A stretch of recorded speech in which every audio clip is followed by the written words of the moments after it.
മനുഷ്യന്മാർ കഴിക്കേണ്ട ഫുഡ് ഈ കാണുന്ന പയറോ അല്ലെ ഇങ്ങനത്തെ ബ്രെഡും ഒന്നുമില്ല. ഞാൻ എന്താന്ന് ഞാൻ കാണിച്ചു തരാം.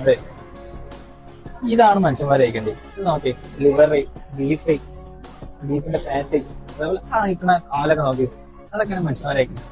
അല്ലാതെ ഈ കണ്ട സാധനങ്ങളൊന്നും കഴിച്ചു കയറ്റി, ഈ ബ്രെഡും ചപ്പാത്തിയൊക്കെ കഴിച്ചു കയറ്റി നിങ്ങളൊരിക്കലും മനുഷ്യന്റെ ഫുഡല്ല കഴിക്കുന്നത്. ഓക്കെ, അപ്പൊ ഇയാള് പറയുന്നത് നമ്മൾ മനുഷ്യന്മാർ കഴിക്കേണ്ടത് ഫ്രൂട്ട്സോ നട്ട്സോ വെജിറ്റബിൾസോ ഗ്രീൻസോ ഇതൊന്നുമല്ല, ബീഫാണ്, റെഡ് മീറ്റ് ആണ് നമ്മൾ മനുഷ്യന്മാർ കഴിക്കേണ്ട ഫുഡ് എന്നാണ് പറയുന്നത്. അത് ഇതാണ് നമുക്ക് ആവശ്യം എന്നാണ് പറയുന്നത്.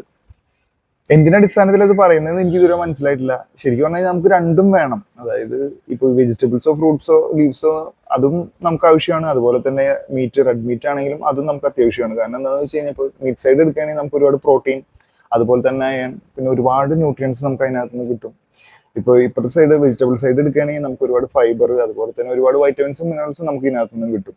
അപ്പൊ ഇത് രണ്ടും നമുക്ക് ബാലൻസ് ചെയ്ത് നമുക്ക് ആവശ്യമാണ്. ഒരു മനുഷ്യന് ജീവിക്കുമ്പോൾ ഒരു ഡയറ്റിൽ, ഒരു മീലിൽ രണ്ട് നമുക്ക് അത്യാവശ്യമാണ്. രണ്ടിനും ഹെൽപ്പ് ചെയ്യാൻ, നമുക്ക് നമ്മുടെ ബോഡി ശരീരത്തെ ഹെൽപ്പ് ചെയ്യാനുള്ള ഒരുപാട് കാര്യങ്ങൾ അതിനകത്ത് നിന്ന് നമുക്ക് കിട്ടും.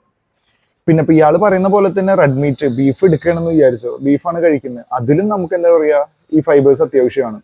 കാരണം എന്താണെന്ന് വെച്ച് കഴിഞ്ഞാൽ നമുക്ക് ഇതിനകത്ത് നിന്ന് ഞാൻ പറഞ്ഞല്ലോ, നേരത്തെ പറഞ്ഞ പോലെ നമുക്കിപ്പോൾ റെഡ് മീറ്റ് എടുക്കുമ്പോൾ നമുക്ക് അതിനകത്ത് നിന്ന് അയൺ കിട്ടും, പ്രോട്ടീൻ കിട്ടും, ക്രിയാറ്റിൻ കിട്ടും, അങ്ങനെ ഒരുപാട് കാര്യങ്ങൾ അതിനകത്ത് നിന്ന് കിട്ടും. പക്ഷെ ഡയറ്ററി ഫൈബർ വളരെയധികം കുറവാണ് ഈ റെഡ് മീറ്റിനകത്ത്. അപ്പൊ എന്താ സംഭവിക്കാന്ന് വെച്ചാൽ നമുക്ക് ഡൈജസ്റ്റീവ് സിസ്റ്റം നല്ല രീതിയിൽ പ്രവർത്തിക്കാൻ പറ്റില്ല. അപ്പൊ അതിന് നമുക്ക് എന്താ പറയാ, ഒരു ഫൈബറിന്റെ സോഴ്സിന് വേണ്ടിയിട്ട് നമുക്ക് വെജിറ്റബിൾസിനെയും ഫ്രൂട്ട്സിനൊക്കെ ആശ്രയിക്കാം. ആ ഒരു മീലിൽ നമുക്ക് അതും കൂടി ആഡ് ചെയ്തിട്ട് അപ്പോഴാണ് അതൊരു കംപ്ലീറ്റ് മീലാവുന്നത്. നമുക്ക് നല്ല രീതിയിൽ ഡൈജസ്റ്റീവ് സിസ്റ്റം കൊണ്ടുപോകാനും അതുപോലെ തന്നെ ഓവറോൾ ബോഡി ഹെൽത്തിന് ഫൈബർ അത്യാവശ്യമാണ്.